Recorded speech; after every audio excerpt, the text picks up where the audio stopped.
আমি মুহি ভাপ দিচ্ছি, এই মুহি দিয়ে আমি গাইরা মাছ চটচটি করব।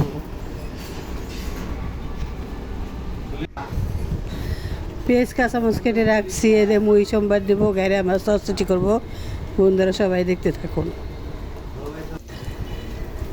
সোমবার দিচ্ছি, এই যে লবণ, আদা বাটা, রসুন আদা বাটা, পেঁয়াজ আদা রসুন বাটা, ময় মশলা, হলুদ, মরিচ সব কিছু দিয়ে এরকম কষা নেব। কষায় নিচে আপনারা দেখতে থাকুন, দেখেন কালারটা কেমন হয়। চ্যানেলটা সাবস্ক্রাইব করবেন।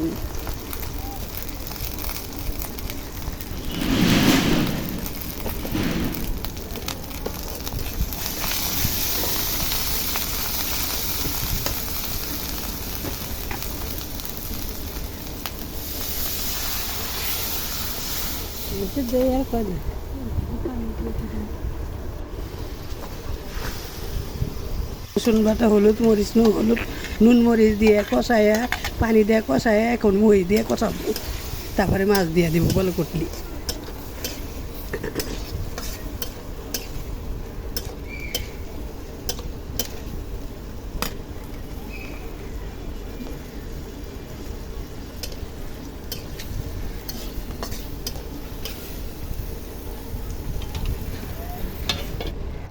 মাছ দিয়ে মুহি দিয়ে কষাইছি, এখন পানি দিয়ে চটচটি করবো, রান্না আমার হয়ে শেষ হয়ে গেল।